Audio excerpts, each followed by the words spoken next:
Many years ago, I came across a few lines in a book that I connected with.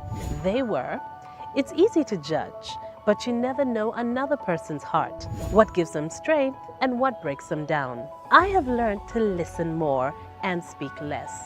The result has been eye-opening conversations and inspirational moments that I have shared with you right here.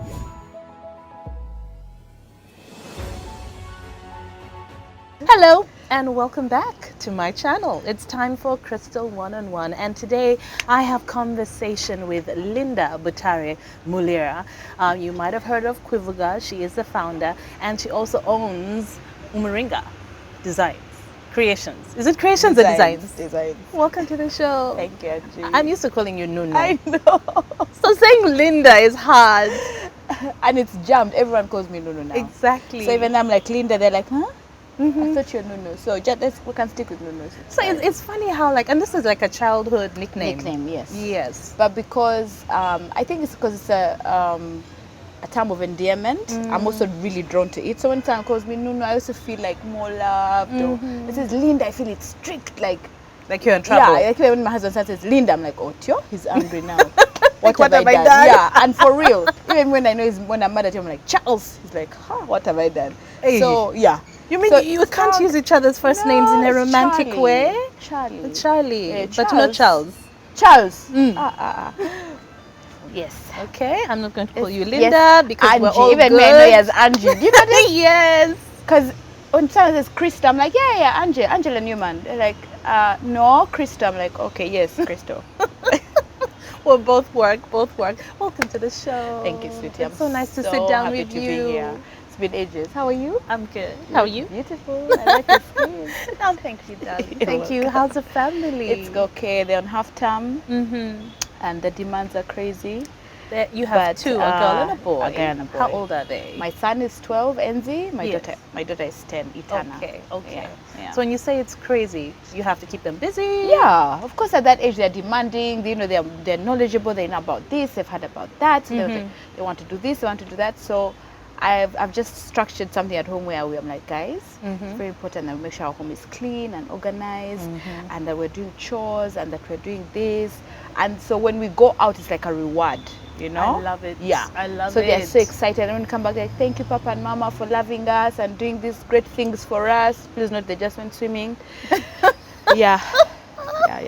But it's funny. I mean, I think that's what we love about children. Yes. Sometimes it's the simple things that make them so them happy. happy. And more than anything else, by the way, it's the time that you spend with them. The personal relationship you have with them. Exactly. Yeah. How are your angels? They're lovely. You know, I've never seen your boy. I've seen the girls. Oh my gosh. How big is he now? He's 6. He's 6. Stop asking me I'm questions. sorry, It's about because you. I know you and your babies. Okay. So, you are Ugandan, yes, no? I am half Ugandan, half Rwandan. Okay. My dad's Rwandan, and I grown up saying Rwandese. This Rwandan covers it. They don't get it. I know. Rwandan. Apparently, it's offensive to say Mm. Rwandese now, right? You have to say Because I Rwandan. think it was associated with the French or something like that. So they're trying to. I really don't know. That's something I just heard. So yeah. So my dad's was Rwandan. May he rest in peace. My mom is a Nyankore Muhima from Barara, Chiruhura district. Okay. Yes. May she rest in peace as well. So is that your village when you think about your Yes. Because now my dad died when I was 10. Oh. So all my life I grew up with my mom. Yeah. I even speak Runyankore. I know like 5-6 words in Kinyarwanda. Like when I go to Rwanda, which I'd last been there in 2000, then I went in 2019 again. So 19 years. So you don't really have that You much get of a relationship there. So I speak Runyankore. My cousins, I'm closer to my Ugandan cousins. Like I'm so Ugandan. It's just that by origin I'm Rwandese. Okay. Or Rwandan. Okay. Yeah. Were you born here? Did your parents meet I here? was born in Kenya. Okay, in Kenya. Yes. Oh, yeah. They met there. They met in Kenya because they were both in exile. Yeah. Okay. So so they met there. I was born there. We came back 88. Yeah. Okay. Yeah. So is that you and your siblings? Me and my brother, And your brother David David. Butare. Yeah. Okay. Yeah. All right. So Just you. two of us. Okay. You were both born in Nairobi. Yes. Went to school there to begin Went to with. school there. Came here. continued. Okay. Yeah. So when you came here, which school did you go to? I went to Nakasero Primary School. Nakasero. Yeah. I can hear the pride. Nakasero. Okay. I love it. It was a lovely school. And then after that? Then after that, I went to Nabisunsa. Then I went to Makerere College. And then I went... How long were you in Nabisunsa? Nabisunsa S1, S2. Okay. Makerere College S3, S4. Then I went to Bugema S5, S6. Okay. Yeah. Why did you leave Nabisunsa? Because that's in the middle of your O-levels. Honestly, I think very many people in my time can relate. Yeah. I just felt like, you know how different schools have different, like Nabisunsa is a Muslim school, for example. And I honestly just didn't fit in. I didn't fit in at all. You know, some of us, you know, being mature, you want to blame the school, you want to blame your I just didn't fit in. Okay. And did you have an issue with like the rules? Is it about how you had to carry yourself? Honestly, it was a cocktail of so many things. Yeah. But I would typically say... Was it hormones too? Because I think even that hormones, also plays a factor. honestly, even hormones. But I didn't fit in, and even the environment around me didn't let me fit in. Okay. Like circumstances within the school didn't let me fit in. Like I was, and it was just not only me, we were a bunch of many girls, and many of us left. The lucky ones left. I really want to thank my mom because she understood. She understood kids psychology. So when I said, "Mommy, I'm miserable. I'm going to lose my mind in this school. I'm going to run mad." So she's like, "Okay, cool, we go." Okay. Yeah, within that time, please note, she can pick me up. In the middle of the time? Yes. We went and benched at Makerere College. Thank God my results were not so bad, my S2 ones. And then, yeah. You got a place? I got a place in Makerere College. And you shifted. And I was so happy. So happy. Some people tease me because it was a mixed school. So that's why I was. You left the girls' school and I was happy. Boys! But to be honest, Makerere College was so chilled. It was like, I don't know, there was something about it. And it had a culture that encouraged like sports. And you know, the different second term remember Mapa, where we had, you know, it was really, really nice. The environment was more accepting and I enjoyed it. Tease me for like being in a mixed school, fine. Me, I was just happy, and I want to encourage parents to listen to your kids, because I know so many kids have become depressed from not being misunderstood by their parents, and some will actually fall into depression, and they say that kid has changed, there's something wrong with them. Others will turn to alcohol, and now at our time we didn't have those drugs. Now it's drugs, and I hear they come in cupcakes, lollipops. I know. I don't know. It's very scary. Yeah. So we need to listen to our kids. I really thank my mom so much for listening to me. It was very, very important. Okay. So what were you passionate about growing up? Were you active in sports? Were you on stage? Or were you quiet? No, never. Okay. Never to be if quiet. If you had said you were quiet, I was going to say this is like a... I was just as they categorized, you girl, you're stubborn. And the thing is this time, I'm like, I'm not stubborn. I'm just opinionated. I'm open-minded. I'm liberal. I'm a free spirit. Like, I used to even say these things at that age. And my mom would say, the problem, you think you're so philosophical. Like, I think that's a compliment for me. Like, I think that's a good thing, right? So I was very outgoing. I loved sports, but I was not built for sports. I tried bako, rugby, hockey. I don't know. Just know it was just hilarious. And I realized, no, it's not my thing. Let me just allow. So, dance, manya, choir. What now? There I thrived. Okay. I have the worst voice. Worst. But I was in auto.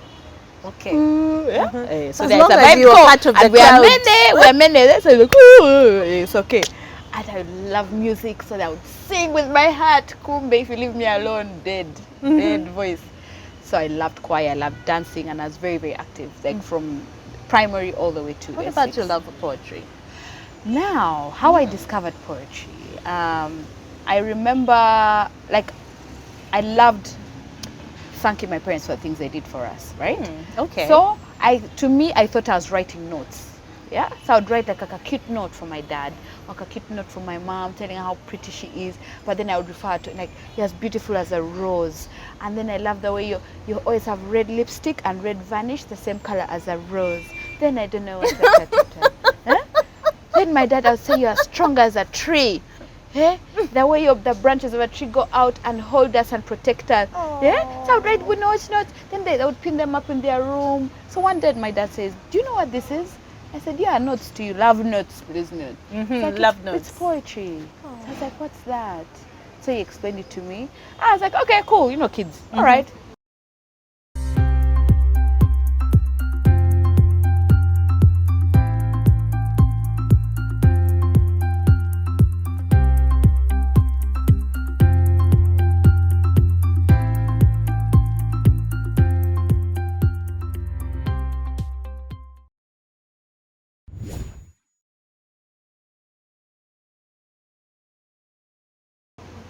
It's later in actually I would say in S5, S6 that because I did literature, and that's when I followed it. I was like, oh, but then I'm a rebel. Remember, Yes. free spirit, what. So to me, it was so structured. So I'm like, I don't like this. I don't like even that. the interpretation of the Lord. You're like, it has to be like you'd this. say, I prose, think it's I about don't know this and what. this, and they're like, no. Exactly. Which is tricky. So I was like, me, I think I just like expressing myself. I like writing how I feel. And that time, living with a single mom was battling HIV, and then there's times you don't have school fees, and I've always been a mature kid because I remember from the age of 10, something switched in my head. I said, "Oh, dad is gone. Your dad, passed away. I have to be in control." So from that age, and you were the older one. Yes. So I just knew I had to take charge. I have to help mommy. Now, the best way for me to deal with my stress was writing. I didn't know that. Over time, you just do things out of character. You're just like, oh, I'm stressed out, let me write. So you had like a journal? I've always had a journal from when I was like 10. Wow. Yeah. So you can even go back and see Yes. where you were at Yes. whatever point in time. And my stuff was dark. Like, I to a point, I would say about 16, 17, I've never talked about this. It was almost suicidal because I'm like, why is life so hard? Like, why aren't things making so? But how I would know is when I would read my poetry. I'm like, okay, this is a bit dark. Like, do I feel like this? So I feel like for me it was therapy. It helped me. It healed me through so many things in my life. It's a way for you to express yourself. Exactly. Because most people bottle it up. They bottle it up, and that's what poisons you from the Exactly. inside. Huh? Yeah. Okay. Yeah. So you have all these journals. When did you find out that your mom was HIV positive? She told me when I was 15. When you were 15. Yeah. Okay. Because I was starting to wear her earrings and I was, using her nail cutter. And she would always scream at me. And I'm like, why is she screaming? So one day I think she realized I have to tell this girl. So because they said my dad died of pneumonia. Thanks, huh? Yeah. So she sits me down and she explains to me. And now, I would love to say I've always been a cash-up kid. I mean, I'd clock long ago. But I just wanted her to say it. You knew. What I'm saying, pneumonia, I knew. And then would be on his bedside. At that point, and there was so much awareness at that time. I knew what's up. So I told her, oh, I know. Okay. She cried. She's like, yeah, that's why I don't want you to use my stuff. I don't know. So please not even schooled. I said, Mommy, you get it from like your blood or blood. I said, unless your earrings, you have a wound and I have a wound. She was so impressed. But we never talked about it again. Okay, that's the last time you ever talked about it. Until later on when she got sick now, like really, really sick. Yeah. So she lived with it for a long time? She lived with me for 5 years before she died, yeah. Okay. Yeah. All right. How was she handling that though? Honestly, did you notice that she was struggling, or was she that mom who always put on a brave front? She was struggling. Yeah, she did put on a brave front, but my brother and I always sat down and said, listen, we're proud that you're doing this for the world. Like the whole world knew her as a strong superpower, like this strong, funny, independent, amazing character. Like she'd walk into a room, like I keep telling people I'm my mom. Like she was so funny, she was so cool. Like I meet aunties now who are way younger than her and say, we just follow her. Like wherever she goes, just want to be next to her like this. Like she was so dope, So to the world she did that, but at home she broke down. Like she would totally break down. She says, I can't do this anymore, know. And so we saw that side of her. So when she later got into a depression, my brother and I were not surprised. We're like, oh, okay, we saw this coming. Now everyone else is like, whoa. Okay, because they didn't have what's a clue. happening over here. Yeah.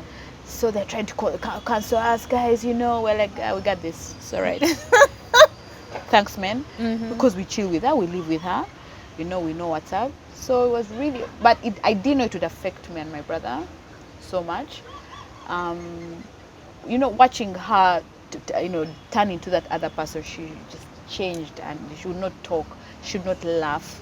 I had to force her to take her to the shower. I'm like, you have to bathe. She hated herself, she hated life, she hated everything. So, and this is when you're about 15, 16? No, now there I'm older. Okay, so this is when you were 20? Like the depression hitting when I would say, I was pregnant with Enzi. Oh, right. So that's 2007. Okay. Yeah. So that's when it hit in. Yeah. So thank God we're older. So, but still it affected us. So we also went into our own bouts of depression. Yeah. It was weird. Like I remember I kept on asking her. There's one time I told her, really? Keep faking it like you've done the whole time. Yeah. What? Yeah, I was so mad. I'm like, you're like, now why are you giving why are in? you breaking down now? I need you now. I'm pregnant. I'm having my first baby. I'm going to get married. My brother's still in uni. I would literally like, mommy, please come back. But you're talking like to a shit, like she's gone. You know? Yeah. So that depressed me. I got angry and I'm like, I'm starting this journey as a mom. Now I don't know. Is this what happens to mothers? You know? It was just crazy. My brother is in uni, now he can't finish uni. Just know it was, you know. Did you have support from family? Oh, my mom has the most amazing friends, of whom I've learned what true friendship is, you know. Then my cousins. I won't even say my direct uncles and aunties, my cousins. Yes. Yo, those guys just came in. There's one of them who just said, no, you're going to run mad. Give me. Stayed with her for 2 years. Yeah. Really? 2 years. He's like, I'm going to stay with her.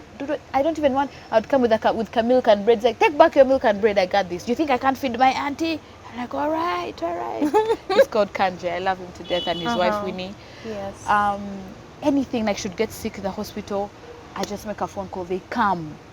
My girlfriends, who you know, the Shans, everybody. My God, I would just sit in that hospital. Everyone shows up. I would break down. They would bills paid. Charlie would come back and say, the bill has been paid. I'm like, by who? He's like, yo, yeah? I'll take back splash biscuits home. We eat them like for two, like.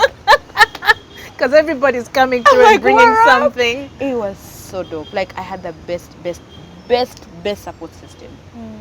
I'm so blessed and I'm so lucky. But do you know why, Angie? Because I talked about it. Yeah. Because I told people what I'm feeling. I told people this is crazy. We need to like. Do you know about depression? Do you know about anywhere? Any platform I got? They say, oh no, I want you to speak somewhere. What's your topic? Stress, depression. So no, I have a women's conference. Can I talk about depression? Kuivuga. Stand up on that stage. I just jazz. People will be like, okay. Yes. Wonderful. Then after, people follow me to the bathroom. No, thank you for that story. And I'm at the bar chilling, drunk, said, even me, my mom is dying. Then I don't know, we go somewhere. Then I said, very good. The power sharing. Yeah. And I thank God for that. Of course, people were mad at me. Why are you telling your mom's story like that? Why are you talking about your dad? I'm like, you know, they actually died of that, right? It's Please not stop a secret. Pretending. It's my life. It's my story. You'll be fine. You choose your struggle. Leave me. And you said, like, towards the end, your mom gave up. Yeah. And she fell into a depression. Yeah. How did you pull yourself out of it? I went back especially if you're like, even like you said, you're just starting your life with someone else. You're getting married, having your first child. That's a dangerous time for you if you're even expecting a child. Oh, yes. I started with, like I said, I always went back to writing. Yeah. So I'll just write how I'm feeling. It's later on that I realized, I sit with a bunch of friends and I told them that's how I express myself, that's how I deal with my stress. And they're like, yeah, me too. That's when we came up with like, okay, why don't we come up with a small cup night? We sit. Yeah, let's sit. We just write our stuff, sit together and share. They're like, Kawa. So I start a page. What should I call it? Kwivuga. Why? In Nyankwere, there's Okwevuga, which is rap. Okay. Hey. Yes. And Kinyarwanda, I mean, I think I forged it. I don't know if it's actually in Kinyarwanda, but anyway. Finish the Call statement. me. Since I'm Rwandan, let me call it Kwivuga. Anyway, then I have a Buganda friend who said, hey, Kwivuga is kuvuga, driving yourself, self-drive. I said, very good. So it was Let's all do this. coming together Very nicely. Nice. Where do we do this? I call Gabs, Brian and Biggie, Bigira. I'm like, yo, what up? Some space? Kawa. Okay. So, people show up, about 80 people. And you were supposed to just I'm sit like, and just jazz. what's happening here? Why are these people here? I literally asked a group of girls, why are you here? We've actually cordoned off this space for a literal something.